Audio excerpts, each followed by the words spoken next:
for about 25 years. I work with North American Mission Board. With Tanya, do a lot of different things, assessing pastors in order for them to go out into the field of ministry. I just do stuff to serve people. I've been married to Eddie J for 41 years next week, and that is a milestone and an accomplishment. He would also say the same thing. He is a retired Special Forces Green Beret. He is out of his mind. He's an adrenaline junkie and still is. What else about me? We have lived in Jacksonville most of our lives, pretty much born and raised, left for 20 years, came back, and we've been doing ministry ever since. And I'm just grateful that God has been faithful to us to keep doing the work that we're doing. So enough about me. I want to know, someone tell me one thing that no one in this room would know about you.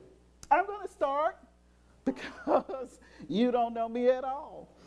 I once was arrested in an international town. Anybody want to know where? Yeah, okay, so you're interested, good.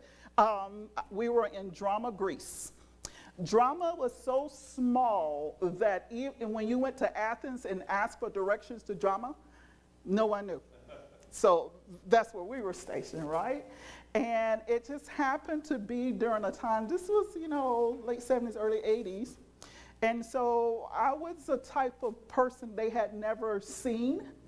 And so it was only me and another young lady, because it was an unaccompanied tour, which means that the Army didn't pay for us to go. We went on our own so we could be there. And so they weren't expecting us and didn't know what we were or who we were. And this at the time, things were really dangerous. And they picked us up. They were really nice to us, although we didn't know what they were saying. And they took us to their little police station and everything. And they called a detachment and asked for the interpreter. And I could hear the interpreter laughing on the phone. I mean, I could hear him just wailing, right?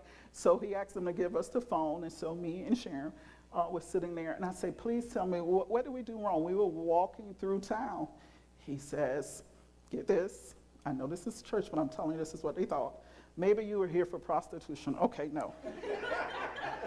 I know that's an absolute horrible story, but it's the funniest thing ever. It was the funniest thing to us. It was like, what? Like, yeah, we just didn't represent this little quaint place that, yeah, we just did not fit into it. But anyway, it was hilarious. Everybody got a kick out of it, and he came and picked us up.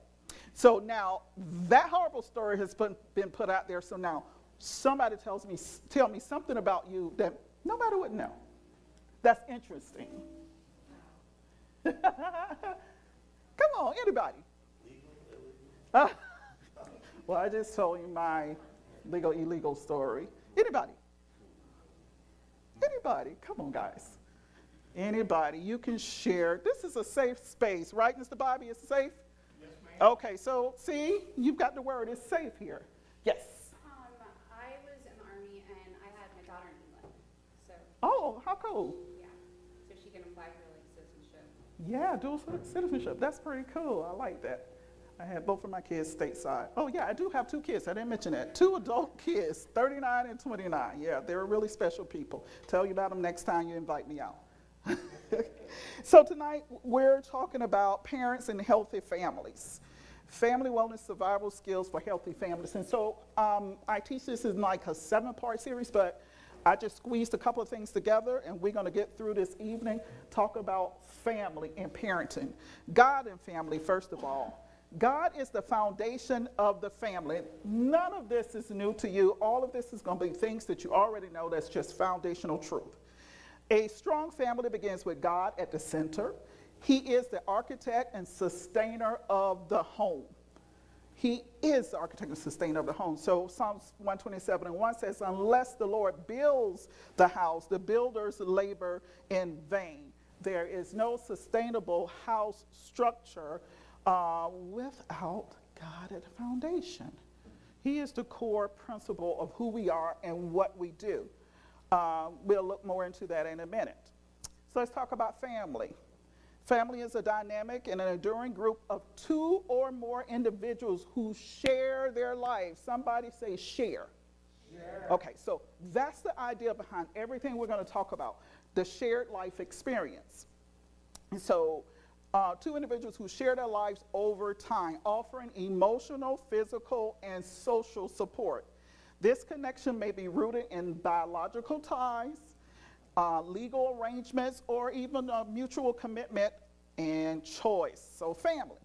A healthy family nurtures both the individual identity. So our job as parents, we motivate and help children. We parent children to find their identity, first of all, hopefully in Christ, and also in your family of culture. I'm going to say family of culture a lot, because family of culture in the therapy term is the family that you grew up with, that you can look back and say, when I was in the 4th, 5th, 6th grade, these are the people who were in my home. So if you were sitting on my couch and I asked you that question, you would look back at that and then you would give me more information about that. Who was in your home? That's your family of culture. Doesn't mean you have a different ethnicity, it's just that's the culture you grew up with. How you think and how you behave is all based on a family of culture, whether you like it or not. It just is. So individual identity, collective belonging of each member. It provides a safe environment where personal growth is encouraged. Its diverse needs are respected, and each person is valued for who they are. Would you say all of your children were different? Yes. Anybody agree to that? They're very different, right?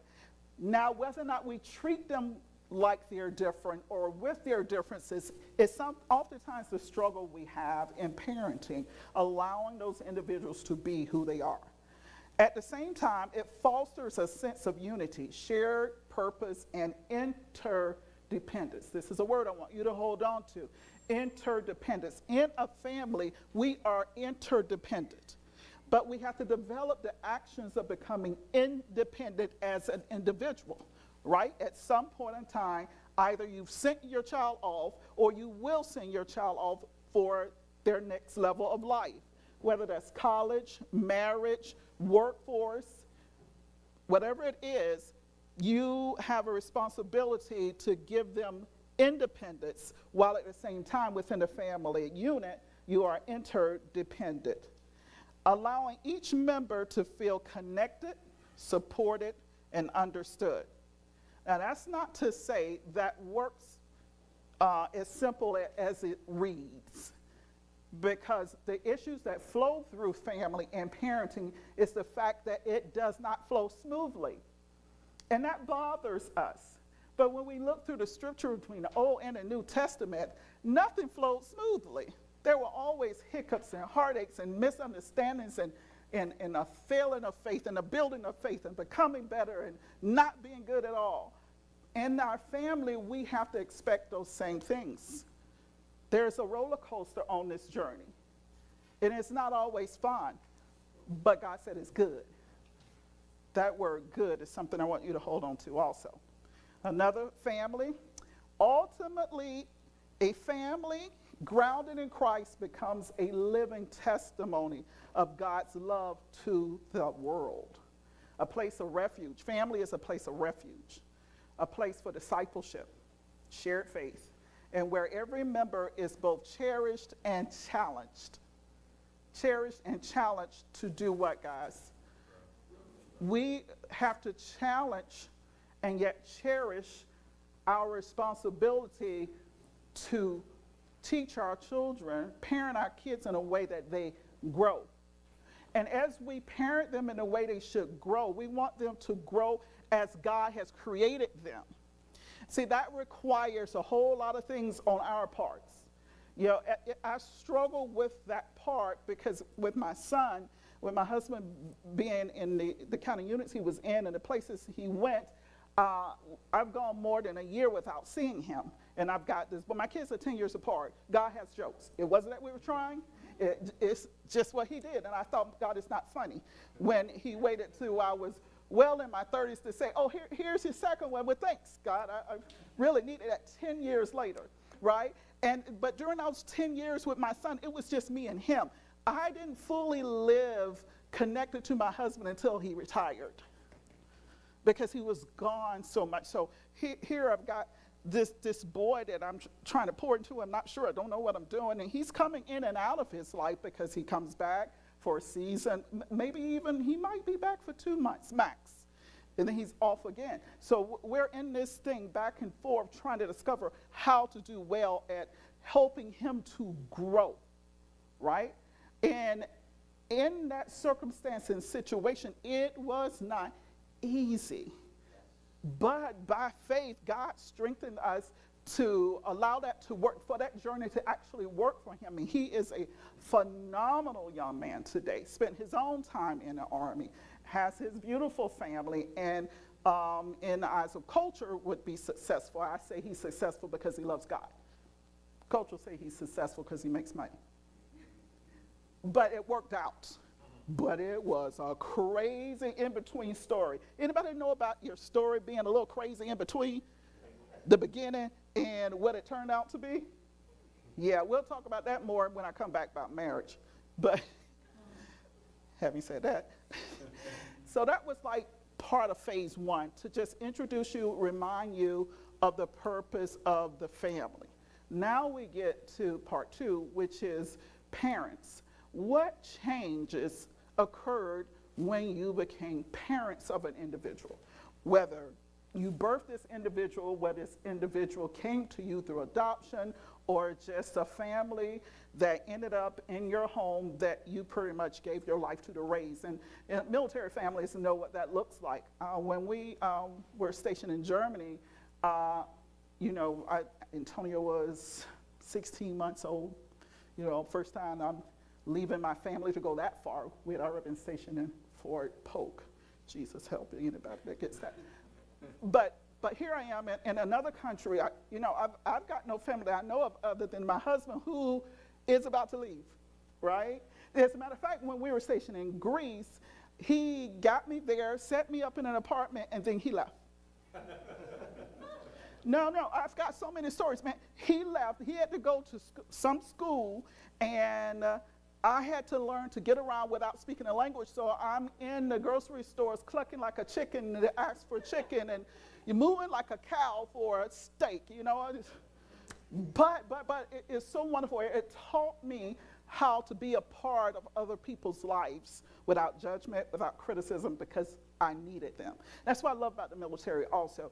It's a training ground for learning to love people outside of your own self, because you need them. You can't just enter another country and then just go, I'm going to do this by myself. Yeah, no, it doesn't work that way. And so you develop these relationships, these friendships, and you're learning and growing together. And it doesn't matter what you look like, what you cook like. We ate everything and we did everything with each other, because that's just the life.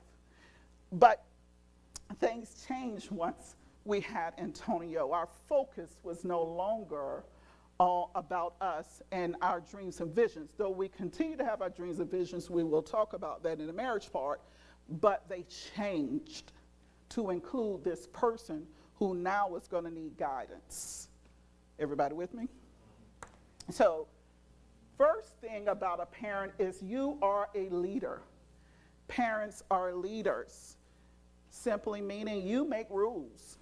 You stick together and you stay in charge. Parents are leaders. And the three family patterns that we deal with are on the paper that you have also and on the screen. Is adults are in charge.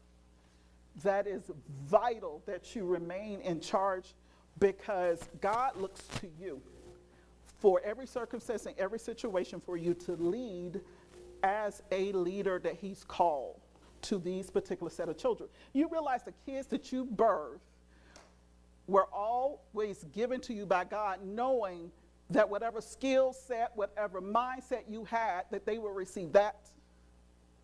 Did you think about that when you had a kid? Like, everything I am, this little person's going to be, and I have to get them to be big people and learn how to use all of my stuff to be better. When I thought about that, that scared me, because I'm thinking, man, my family of culture was a horrible mess. Horrible mess. And so to think about, I've got this child, and this child is going to fully have that peace, and I've got to teach him how to manage all that part of me and my husband. And so that's part of who we are as leaders, as a parent. And second thing is room to be close and room to be apart. That's so important, because it's important for you to keep your child close enough that you can pour wisdom and truth into them. But at the same time, it's important that you set them apart so they learn how to be the individual and grow, making their own decisions, thinking through concepts. It's as simple as when you give your child I'm going to age myself, a quarter to go to the store. Yeah, I know, you can't do that anymore. But back in the day, we got quarters, and we were sent to the store, and we say, here, this is what you're getting, and that's all you're going to get. So that little training thing that you do, it teaches them to be an individual, helps them to use their brains. The one thing that this culture now today is struggling with is they don't want kids, and if I'm stepping on your toes, I apologize, but it's just true. If you don't want kids to make decisions, you're saying you do not want that child to use his thinking brain. So when a child does not use his frontal lobe, it will always go to the lower part of their brain, which is the emergency brain. It's the brain that tells you to run across the street because there's a truck coming and it's going to hit you. And that's the only reason that should be used. But they will always operate out of anger and discouragement because they don't know how to use the frontal lobe, because we don't allow them the space to fail. As parents, our responsibility is to open the door for the possibility of failure, because I'm right here to help you, not pick you, help you up when you fail. Anybody have adult children? Okay, yeah, so you recognize that picking up or helping to get up does not end when they become an adult? Okay, just me. It's okay. But for years, after my son was fully an adult, in the military, living his life, he was still making phone calls where he needed a hand up. And I'm thinking, and his dad was asking, son, what are you doing? What is happening with you? Yeah, it's not something that you get to give away. And if we're honest, we were the same way. There are phone calls we had to make, even if it was just for wisdom. Mom, Dad, I was thinking about this. Grandma, listen, I remember when I had Antonio, he wouldn't eat. I was so terrified. Of course, I'm at home alone. And he was getting skinnier and skinnier. He would not drink any milk. He hated all milk. I couldn't give him any food. And my mom said, call your grandma. I called my grandmother. She said, give him some cod liver oil and some cream of wheat. I know it sounds crazy, but when I tell you, that boy ate that cream of wheat and with the cod liver oil mixed in it and turned into a big old, he's huge. Yeah, dude is 6'5", and he's huge, but he was this little bitty something. I was terrified, and I didn't know what to do. The milk wasn't working. She said, forget the milk.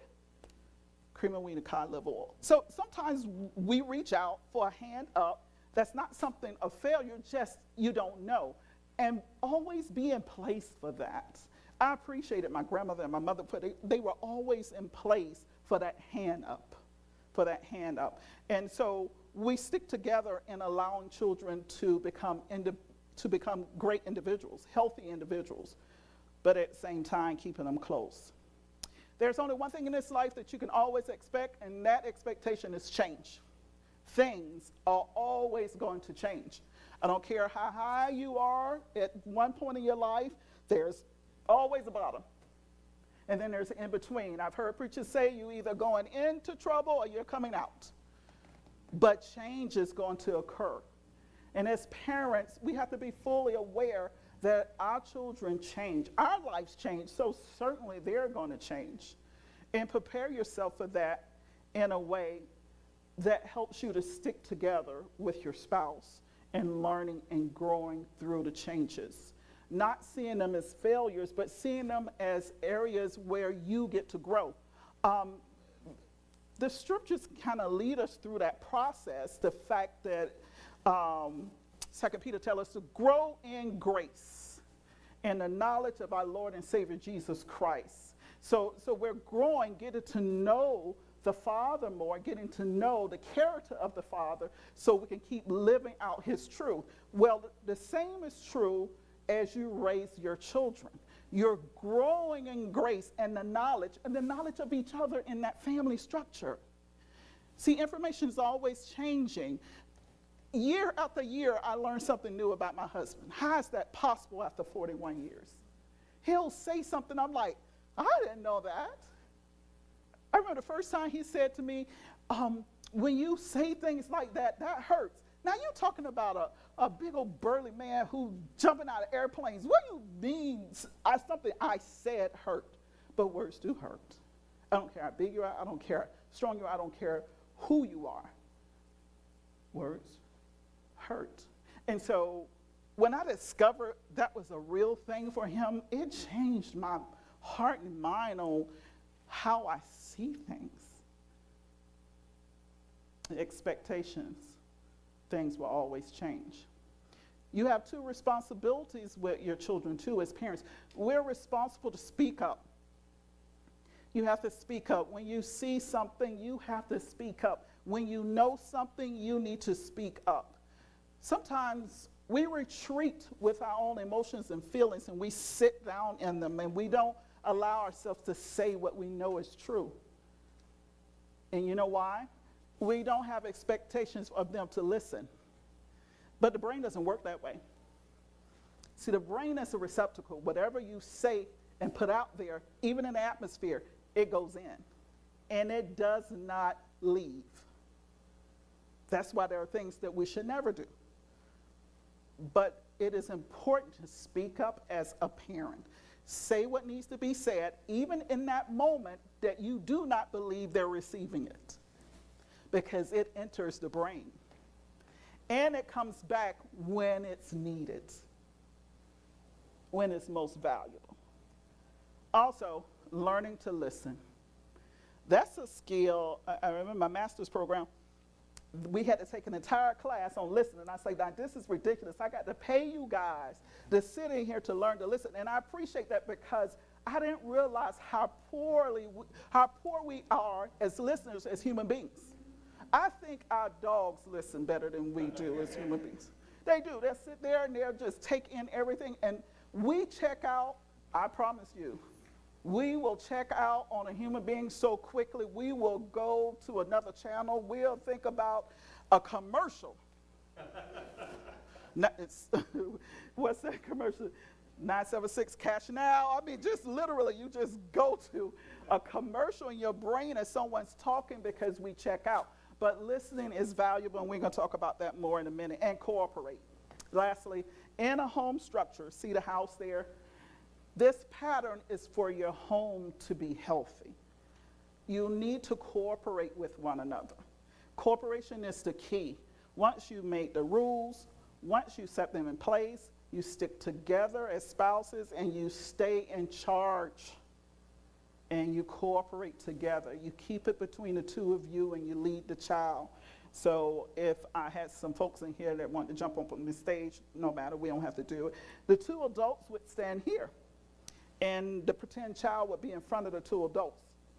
And the two adults would be holding hands. And then with their outside hand, their right hand, they would put it on the shoulder of the child. The picture is that the couple stays connected while raising the child from both sides, right? From both perspectives, the husband and the wife. And the goal is to push the child out, not to keep him in. But what we struggle with, especially in Western culture, yeah, exactly that. But when we struggle in Western culture, we put the child in between us here. And so when the child goes, because they're going to go, and then there's this big gap between the spouses, because the child was not gone, that was in the middle, that took up all the information, that took up all of our thoughts. And now there's this big blank, and we don't know each other and don't know how to do that other part of life together. But when we put the child out here and we're staying connected, we're together, and we're raising the child from this side, both perspectives, and we're pushing them out, we still have a relationship. We're cooperating with each other. That's vital on that second half of life. And I'm going somewhere. Parents as models. Number 2, plan time for your children. Encourage your children. Listen to your children. Talk with your children. Let's talk about that last one. Talk together with your children. There was once a time in this life and in our culture where we spent time together, and maybe you still do, I don't, but we would spend time together around a dinner table. Well, once my children were adults and kind of went off to college, you know, it was just me and my husband, so we would, you know, put the recliner up and turn on the news. We watch news, and eat, right? My grandkids came along, and 2 of my grandkids live most of the time with me because Mom does the news and Dad works in Orlando, and so it's a lot. So most of the time they're with us. And so we didn't know how to go back to the table. But the purpose of the table was for conversation. Yeah, it was to eat, but it was more about conversation. It was more about that or a lack of conversation. But one way or the other, you were sitting around the table, and somebody at the table was going to say something goofy, funny, or something that's going to get them sit to their room, right? Absolutely, somebody was going to do it. And you waited to see who was going to do it. And growing up, it was 5 of us. And I knew one of my brothers was going to step out on that fence and end up going to their room without dinner. I knew. You just waited every night to see how that was going to go down. But it was for shared information. And we were raising our kids once. I had my daughter 10 years later. And we were at that table. We would always ask the kids, tell us what you want different in your life. Tell us what you want different today. If you could have something different, what would you want different? Just to start the conversation. And they would say goofy things like, I want a TV in my room. Or, you know, I want more money for doing these chores. But the idea was we were communicating. We were talking. And we were talking about things that were important to them. And my husband and I were talking when he was there and he was available. But the ideal is shared information. When you have shared information, you then have power. Awareness gives you a level of power that you don't have when you don't know. When you assume that your children is this kind of person, you assume your child is this type of person, or they're into this, or they're into that, and you sit around that table, or wherever you are, you're in the car, and you have these conversations, and you find out, oh, they're not into that, oh, they don't like that, oh, they do like this. That's valuable information that sometimes we dismiss because it feels unimportant, but awareness has power. When I'm aware, first of all, I got enough information to take to the Lord. God, I just heard this. I'm not sure how to deal with it. I never forget, my daughter went to middle school at a Christian school. There was a lot of things she came home with that my mind was sharp, my eyes were big, and I was just like, I don't know. Help me. But the Lord showed me, no, that was important for you to know because now you know how she thinks about it. You know how she feels. You know how it made her feel, this event, that situation that she saw. And I'm like, wow. So now I know what I'm praying about. Now I know what I'm dealing with. So communication is very important, but allowing that communication to be organic is even more important. Is if we lead the communication piece, we're looking for what we need. We're not looking for what they need. Listening. Here we go with the listening tips. Words are the doorway to thoughts, right? So I just want you to think about that. It's like a mother saying, Timmy, why didn't you clean your room before you left this morning? And Timmy saying, oh, no, Mom, I was tired. And Mom says, that's a ridiculous answer, right? Not a bad word, it's just ridiculous. The problem is, Timmy now says, I'm ridiculous. I know what you said, Mom, And it wasn't any horrible thing you think to say, but every word you use when you're communicating applies to that person. You don't always want it to, but being aware of that is vital. It is vital. So words are the doorway to how you think about yourself. Feelings are the doorway to emotions. So mom says, Timmy, that is ridiculous. Timmy says, I am ridiculous, and now I feel that can be down or angry or nonchalant. I don't care. But there's a feeling that's invoked by the word that he heard, which was ridiculous. So now it creates an energy. It's the doorway to the person, to their heart and who they are. So now Timmy is, say, angry over the fact that mom called him ridiculous. She did not call him ridiculous, but that's what he heard, that he was ridiculous. So now Timmy goes to school, and Timmy is walking around angry. And now the kids are saying, Timmy, why are you so angry? I'm not angry. He's not aware that he's having this emotion and he's having this feeling because of one word. We're not perfect, and God is not expecting your perfection in parenting. What he is expecting that you become aware so we can grow in grace and in the knowledge that you learned from what Timmy is experiencing. Proverbs 18:21 says, the tongue has the power of life and death, and those who love it will eat its fruit. This verse emphasizes that our words can bring life or destruction. They can heal or harm, build up or tear down. It reminds us to speak with intention and wisdom. So when I teach my clients, I teach them to use the 10-second rule, especially with children, parenting. You just got to look at that child and count backwards. 10, 9, 8, because you need to give your brain time to access something in the frontal lobe so you can be more positive. Because what you're thinking is, I'm going to knock you straight out. You deserve for me to put you over in the corner, all right. But a couple other things too. So now you've got to download information to move from what you immediately feel to what you need to do, which is to basically give Timmy a couple of options. You got to be able to say, listen, Timmy, you got two options. Either when you get home and you get that room clean, or you make a decision that you're going to go to bed early so you'll feel better in the morning to clean it in the morning. They're your options. See, the idea is not to speak words to him. The idea is to come up with an option, an information cycle that he's able to comprehend and receive at whatever age you're dealing with. That make any sense, guys?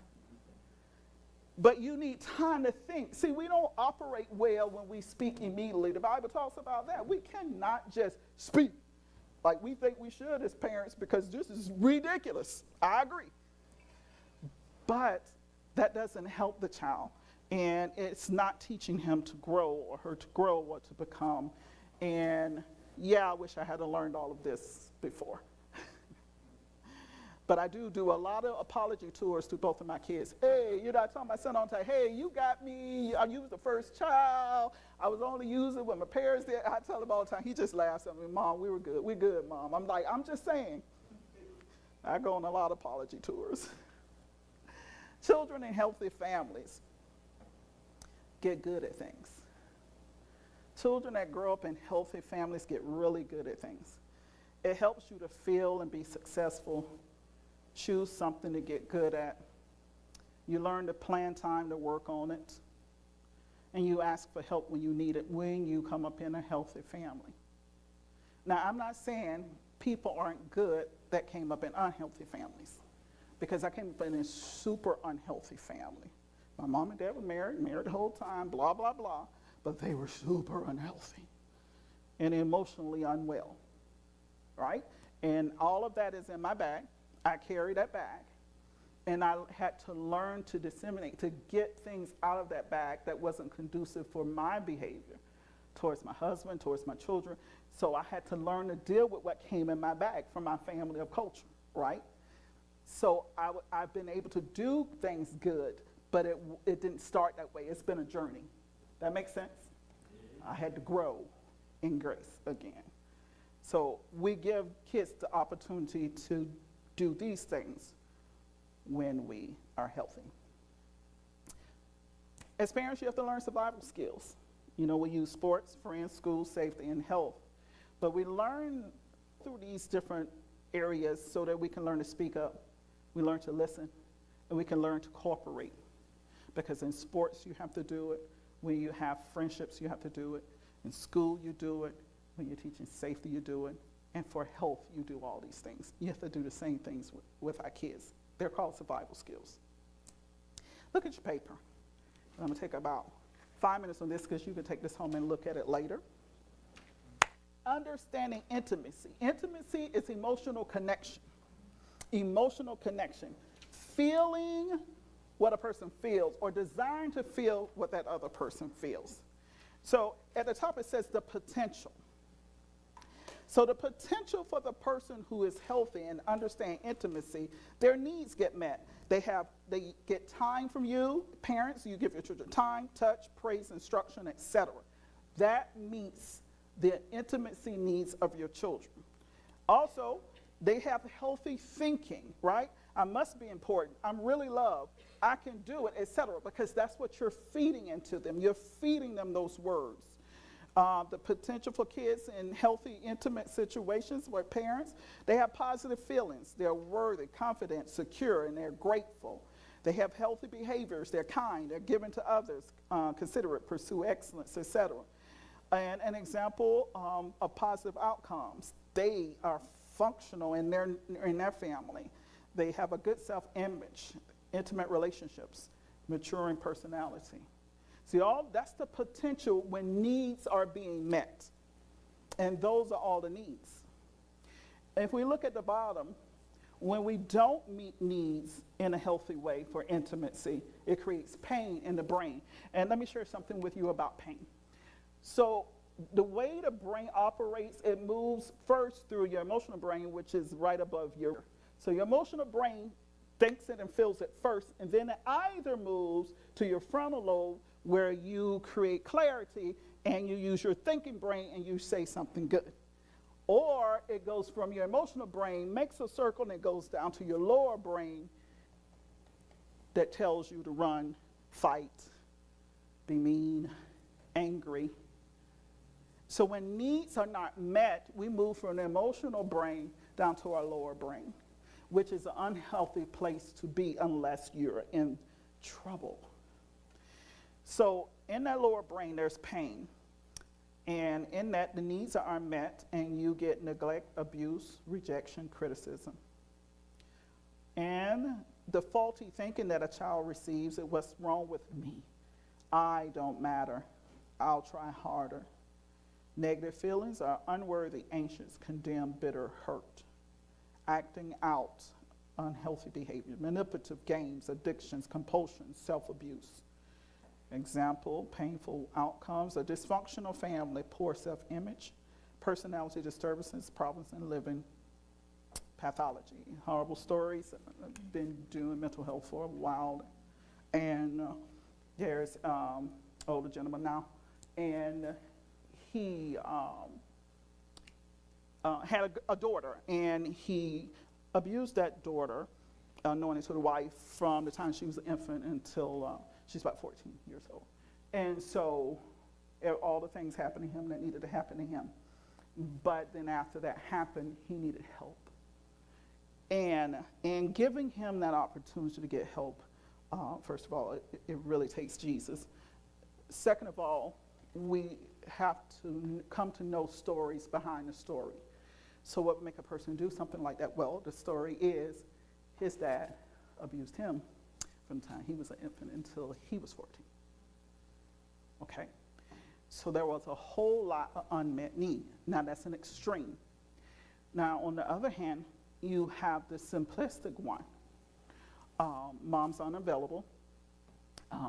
Dad is busy creating a successful life. And so you get this young man that I've been seeing who pretty much raised himself. He left on the home at 18, went into the military. He did destructive things, was put out of the military, and did some more destructive things, and eventually got to a wife who helped him to grow and become his best self. Now, all those things are places of pain. One to the extreme, the other to, possibly we can consider that normal. But here are the issues with pain. And all pain is an unmet need. An unmet need. So we have to be aware of unmet needs when it comes to our children and others. Emotional needs. There are 11 emotional needs, and I want you guys to hear this, and I'm almost finished. For every human being. Listen, men and women, you all have these. It's not that women are emotional, human beings are emotional. We were created with these needs. We all have a need of acceptance, affection, appreciation, approval, attention, affirmation, comfort, encouragement, respect, security, and support. We all have each one of these needs. Now, for some of us, there are some that are much lower because of whatever our family culture was, however we become who we become. They sit lower, and we don't really know that we have that need because we don't really need it as much as another person might need it. And another person needs may rise much higher. So what we usually do assessments, and I have assessments and things if you're ever interested in what your needs are, your higher needs are, and your lower needs. But some needs rise higher. Like I have a high need for respect. Now listen, it's not respect like you have to talk to me a certain way. But because my husband was gone for so long, I need information. I feel respected when you come in and you tell me the litany of your day and everything that happened. I feel like, oh, my life is fulfilled. Because I went years without anything, not knowing what it was, not knowing what was happening. And my need is I feel that you respect me when you share information with me. And that rises high for me still to this day. And he's been retired for 23 years. But that's still one of my high needs, right? And so we learn those things, and we have to learn those things about our children by just their behavior patterns. So there are some scriptures here about acceptance. So in Romans 15:7, it says, receive another person willingly and unconditionally, especially when others' behavior has been imperfect.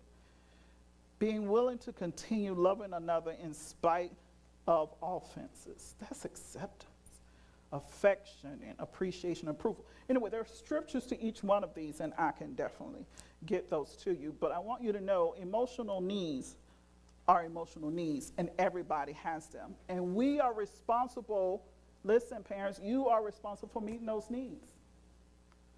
We have to learn to do that. My last thought to you. Can you go back? Yeah. Oh, no, I'll send it to you. Okay. You don't have to do that. I will. It'll be online. There you go, and it'll be online. Share it with somebody else. You need to go back and- I'm gonna go back. So the reason I hesitated because I got to go through this to go back. But I got you. Let's hit play. I got Let's like see. a couple of unsafe people who are getting ready to have kids. So. Ooh, there you go. You got it? Yeah, I got you. That's good. Yeah, so that's super important right there. And needy and okay. It is okay for you to be okay with the fact that you're needy. All human beings are needy. So if you pick at each other in your house and say, you're so needy, guess what? You all are. It's just that we get our needs met in different ways, and another person may not be aware. Like sometimes, like for my husband, adrenaline, that need, he has to go to work or somewhere to get that. I'm not jumping off of cliffs with him. I'm not, it's not important to me. I don't have to hang glide or jump out of nobody's plane to feel like I've accomplished something in life. When I make my bed, I'm so satisfied. That's the most excitement I need. But he doesn't. He's always got to go somewhere and do something horrible, if you ask me, right? But we're needy. he finds a lot of appreciation in that. He finds a lot of affirmation in his adrenaline piece. I don't need it at all. So we're different in our needs, but we all have them. We have spiritual needs, which is our communion with God. We have intellectual needs. We need information and knowledge. We have emotional needs. We have needs in our emotional realm that are essential to our emotional, spiritual, relational, and physical health. These things are important. They're not something you should toss to the side. We have physical needs. These basic physical needs are things such as food, water, shelter, and air. What are your thoughts about the idea that we are all dependent? If we embrace the idea that we are all dependent on relationships, how would this make a difference in your life and in your relationships? How would that make a difference? So I need 2 people to give me 2 takeaways from tonight. Pastor Trent. 2 people give me 2 takeaways. What do you take away from tonight?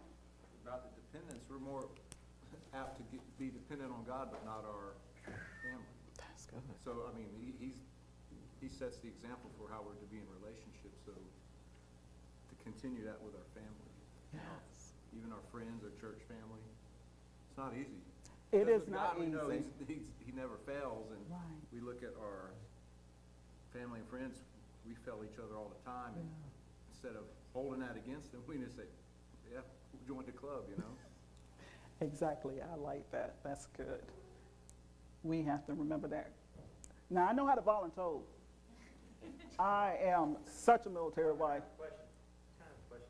What if you have a child that seems to be more like an introvert? Uh-huh. I'm sure they still need like some of those things, but if they tend to isolate themselves because that's comfortable to them, like How do you be in a space with them? yeah.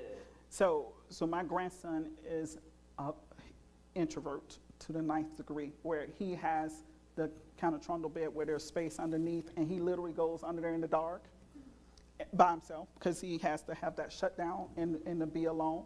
So what my husband does, he goes in the room and he sits on the floor near the bed, and he talks to him through the bed. Say, hey, fella, you okay in there? Yeah, so tell me what you're doing. And he'll talk to him and tell him a couple of things, what he's doing.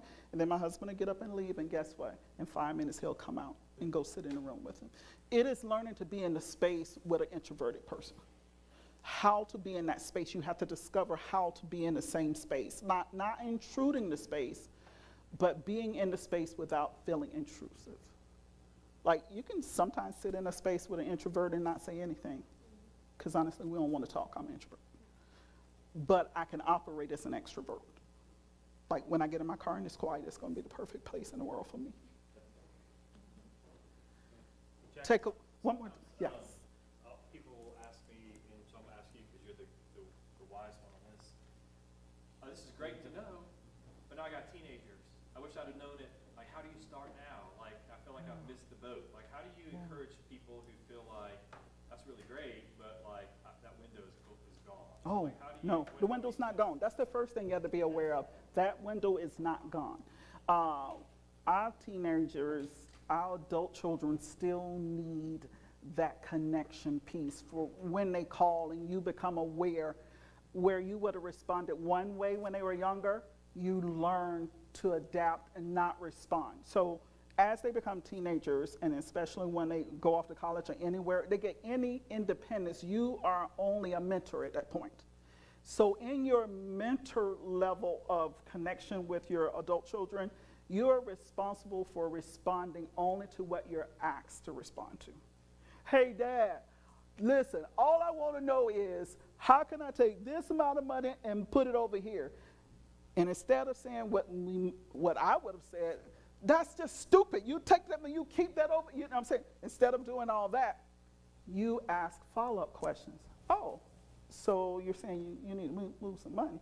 Yeah, so give me some background. What's happening? You want more information. They want to know that you care enough that you're not going to give them an answer. They're not looking for an answer. They're looking to see if you will be there for them while they make a decision that probably is going to be dumb, but you're going to support them in that decision. And when they ask you how to do it, then you give them that answer. So we do get opportunity when they become adults. We got to learn how not to march in, but listen to the ridiculous, I'm going to use that word. See, I use that word because I use it all the time. The ridiculous statements they're going to make to you, and you got to breathe and count down from 10 and go, oh, so that's what you plan on doing? Yeah, so I'm going to do it like this. Well, that sounds interesting, but let's think about it. I'm just, let's think. So you start having conversations like that. So you have not, I told you, go on an apology tour and then do it different. Do it different. Any questions, any thoughts? Well, thank you guys. Thank you so much.